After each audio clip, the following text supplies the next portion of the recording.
જય શ્રી કૃષ્ણ મિત્રો, હું દીપાલી અમીન તમારા બધાનું મારી યુટ્યુબ ચેનલ પર સ્વાગત કરું છું. આજે હું તમારી સાથે શેર કરીશ ગરમીની સિઝનમાં શરીરને ઠંડક આપે તેવા વરિયાળીના શરબતની રેસીપી. તો ચાસણી બનાવવાની ઝંઝટ વગર આપણે વરિયાળી અને સાકરના પરફેક્ટ માપ સાથે એક સિરપ તૈયાર કરીશું, જેનાથી શરબત ફક્ત 1 જ મિનિટમાં તૈયાર થઈ જશે. સાથે જ તૈયાર કરેલા શરબતને તમે ફ્રીઝમાં 1 મહિના સુધી સ્ટોર પણ કરી શકો છો. એકદમ જ સરળ રેસીપી છે. તો ચાલો આ ટેસ્ટી રેસીપી બનાવવાનું શરૂ કરીએ. અને જો તમને મારી બધી જ રેસીપી રિટર્નમાં વિડીયો સાથે જોઈતી હોય તો મારી વેબસાઇટ dipaliskitchen.com પર જઈને જોઈ શકો છો, જેની લિંક મેં ડિસ્ક્રિપ્શન બોક્સમાં આપેલી છે. તો પરફેક્ટ માપ સાથે માર્કેટ સ્ટાઇલ વરિયાળીનું શરબત બનાવવા મેં અહીંયા 1 કપ અને વજનમાં 100 ગ્રામ જેટલી લીલી વરિયાળી લીધેલી છે. મેં અહીંયા પાતળી વરિયાળીનો ઉપયોગ કરેલો છે, કે જેને લખનવી વરિયાળી પણ કહેવામાં આવે છે, જેમાં ગળપણનું પ્રમાણ વધારે હોય છે. પણ તમે ઘરમાં રહેલી કોઈપણ વરિયાળી સાથે આ શરબત બનાવી શકો છો.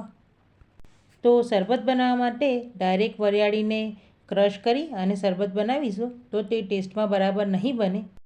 એટલે હવે તેમાં થોડું પાણી એડ કરી વરિયાળીને સારી રીતે સાફ કરી લઈએ, જેથી તેના ઉપર કોઈ ડસ્ટ રહેલી હોય તો તે નીકળી જાય. તો મેં વરિયાળીને સારી રીતે સાફ કરી લીધેલી છે. હવે તેમાં રહેલું બધું જ પાણી નીકાળી લઈએ. તો હવે જે વાટકીના માપથી વરિયાળી લીધેલી છે તે જ વાટકીના માપથી 3 કપ જેટલું પાણી તેમાં એડ કરી વરિયાળીને સારી રીતે પલાળી લઈએ. અહીંયા પાણી તમારે વાટકીના માપથી જ એડ કરવાનું છે, કેમ કે સોક કરેલી વરિયાળીના આ પાણીનો ઉપયોગ આપણે તેને ગ્રાઇન્ડ કરવા માટે કરીશું. હવે ઢાંકણ બંધ કરી વરિયાળીને 6 થી 7 કલાક માટે અથવા તો આખી રાત માટે પલાળી દઈએ. તો લગભગ 6 કલાકનો સમય થઈ ગયો છે અને હવે વરિયાળીને જોઈએ તો તમે જોઈ શકો છો કે વરિયાળી સારી રીતે પલળી અને તેનો દાણો ફૂલી ગયેલો છે. બજારમાં જે શરબત મળે છે તેમાં વરિયાળીનું એસેન્સ એડ કરવામાં આવે છે, પણ ઘરે આ રીતે વરિયાળીને પલાળી પછી શરબત બનાવીશું તો તેની એકદમ સરસ ફ્લેવર શરબતમાં એડ થશે. હવે આ જ પાણી સાથે વરિયાળીને ગ્રાઇન્ડ કરવા માટે મિક્સર જારમાં એડ કરી દઈએ. અને હવે બીજા કોઈપણ જાતના પાણીને એડ કર્યા વગર વરિયાળીના પાણી સાથે વરિયાળીને સારી રીતે ગ્રાઇન્ડ કરી લઈએ. તો તમે જોઈ શકો છો કે વરિયાળી પાણી સાથે ક્રશ થઈ અને અધકચરી પીસાઈ ગઈ છે. શરબત માટે વરિયાળીની આપણે સ્મૂથ પેસ્ટની જરૂર છે, જેથી અડધા કપ જેટલું પાણી એડ કરી દઈએ. સાથે જ ગ્રાઇન્ડ કરવા માટે આપણે વધુ પડતું પાણી એડ નથી કરવાનું. હવે ફરીથી વરિયાળીને ક્રશ કરી લઈએ. તો હવે તમે જોઈ શકો છો કે વરિયાળીની સ્મૂથ પેસ્ટ તૈયાર થઈ ગઈ છે. તો શરબત માટે આપણે આ જ રીતની સ્મૂથ પેસ્ટ તૈયાર કરવાની છે. હવે તેમાંથી રસ નીકાળવા માટે બાઉલ ઉપર કોઈ પણ કોટન કે પછી મલમલનું કપડું રાખી હવે તેમાં ગ્રાઇન્ડ કરેલી વરિયાળીને એડ કરી દઈએ. હવે કપડાને ચારે બાજુથી આ રીતે ભેગું કરી પ્રેસ કરી વરિયાળીનો રસ નીકાળી લઈએ. તો મેં બધા જ રસને પ્રેસ કરીને નીકાળી લીધેલો છે અને હવે કપડાને ખોલીને જોઈએ તો વરિયાળીમાંથી બધો જ રસ નીકળી ગયેલો છે. અને વધેલા આ વરિયાળીના ભાગને તમે પ્લાન્ટ્સમાં ખાતર તરીકે એડ કરી શકો છો. તો હવે આપણો નેચરલ ફ્લેવર સાથે વરિયાળીનો રસ તૈયાર થઈ ગયો છે અને કપથી માપીએ તો તે લગભગ 2 કપ જેટલો છે. હવે મેં અહીંયા વજનમાં 400 ગ્રામ અને કપના માપથી 2.5 કપ જેટલી ખડી સાકર લીધેલી છે. મતલબ કે 100 ગ્રામ વરિયાળી સાથે 400 ગ્રામ જેટલી ખડી સાકર લેવાની છે. અહીંયા તમે ખડી સાકરના બદલે ખાંડનો પણ ઉપયોગ કરી શકો છો, પણ ખડી સાકર શરીર માટે વધુ સારો ઓપ્શન છે. સાથે જ ફ્લેવર માટે મેં અહીંયા 15 થી 20 નંગ જેટલી એલચી લીધેલી છે. તો વરિયાળીના શરબતમાં એલચીનો ટેસ્ટ એકદમ સરસ લાગે છે. તો હવે એલચીના ફોતરાના ભાગને નીકાળી તેના દાણાને મિક્સર જારમાં એડ કરી દઈએ. અને વધેલા આ ફોતરાને તમે ચા બનાવતી વખતે એડ કરી શકો છો. તો હવે સાકર અને એલચીને ગ્રાઇન્ડ કરી લઈએ. તો સાકર અને એલચી સારી રીતે ગ્રાઇન્ડ થઈ અને આ રીતનો ફાઇન પાવડર તૈયાર થઈ ગયો છે. હવે તેને વરિયાળીના રસમાં એડ કરી સારી રીતે મિક્સ કરી લઈએ. તો અહીંયા આપણે સાકરનો પાવડર કરેલો હોવાથી તે વરિયાળીના રસમાં ફટાફટ મેલ્ટ થઈ ગયો છે.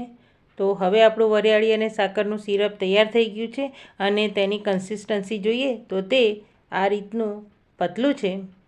હવે તેને કૂક કરવા માટે મીડિયમ ગેસની ફ્લેમ પર મેં પેનને રાખી દીધેલું છે. હવે કન્ટિન્યુઅસ ચલાવતા જઈ તે મધ જેવું સ્ટીકી થાય ત્યાં સુધી કૂક કરી લઈએ. તો અહીંયા આપણે ગેસની ફ્લેમ મીડિયમ જ રાખવાની છે. સાથે જ સિરપને બનાવતી વખતે તે વાતનું ખાસ ધ્યાન રાખવું કે તેમાં આપણે કોઈ પણ તારની ચાસણી નથી કરવાની. બસ તે થોડું સ્ટીકી થાય તેટલું જ કૂક કરવાનું છે. સાથે જો તમે તેને હાઈ ગેસની ફ્લેમ પર કૂક કરશો તો તે બરાબર નહીં બને. અને હવે સિરપને કૂક થતાં લગભગ 6 થી 7 મિનિટનો સમય થઈ ગયો છે અને તે પહેલાં કરતાં થોડું ઘટ થઈ ગયું છે. અને ચમચાની મદદથી સિરપને આંગળીમાં લઈને ચેક કરીએ તો તે આ રીતનો સ્ટીકી થઈ ગયું છે. આપણે તેને ઓવરકૂક નથી કરવાનું, નહીંતર તે જેમ ઠંડુ થશે તેમ તેમાં સાકર જામી જશે. તો હવે ગેસની ફ્લેમ બંધ કરી તેને ઠંડુ કરવા માટે પ્લેટફોર્મ પર રાખી દઈએ. અને હવે ચમચાની મદદથી હલાવતા જઈ સિરપને રૂમ ટેમ્પરેચર પર લાવી દઈએ. તો હવે 4 થી 5 મિનિટ બાદ સિરપ રૂમ ટેમ્પરેચર પર આવી થોડું ઠંડુ થઈ ગયું છે. હવે શરબતમાં ફક્ત ચપટી લીંબુના ફૂલ એડ કરી દઈએ. તો શરબતમાં ચપટી લીંબુના ફૂલ એડ કરવાથી તેમાં જરા પણ ખટાશ એડ નથી થતી, પણ તે પ્રિઝર્વેટિવનું કામ કરે છે. સાથે જ શરબતમાં આપણે જે ખાંડ એડ કરેલી છે તે ક્યારેય પણ નથી જામતી. તો તેને તમે જરૂરથી એડ કરજો. અને હવે તૈયાર કરેલા શરબતને ચમચામાં લઈને જોઈએ તો તેની કન્સિસ્ટન્સી આ રીતે એક ધારમાં પડે તેવી થઈ છે. સાથે ચમચાના પાછળના ભાગ ઉપર શરબતનું એક પાતળું કોટિંગ પણ જોવા મળે છે, જે એકદમ પરફેક્ટ છે. તો ઘરે કોઈપણ જાતના એસેન્સ કે કલર વગર નેચરલ ફ્લેવર સાથે આપણું વરિયાળીનું શરબત તૈયાર થઈ ગયું છે. તો હવે તૈયાર કરેલા શરબતને સ્ટોર કરવા માટે મેં અહીંયા એક કાચની સ્ટરીલાઇઝ બોટલ લીધેલી છે, જેમાં શરબતને ભરી લઈએ. અહીંયા આપણે બોટલને પૂરી નથી ભરવાની, ઉપરથી આ રીતે થોડી ખાલી રાખવાની છે, જેથી શરબત બનાવતી વખતે તેને શેક કરી શકીએ. અને હવે ઢાંકણ બંધ કરી દઈએ. તો હવે તૈયાર કરેલા આ વરિયાળીના શરબતને તમે ફ્રીઝમાં 1 થી 2 મહિના સુધી સ્ટોર કરી શકો છો. અને ગરમીની સિઝનમાં ફક્ત 1 જ મિનિટમાં ઠંડો વરિયાળીનો શરબત બનાવી શકો છો. તો હવે તૈયાર કરેલા શરબતમાંથી પાણી અને દૂધ સાથે શરબત બનાવવા ગ્લાસમાં 3 મોટી ચમચી જેટલો શરબત એડ કરી દઈએ.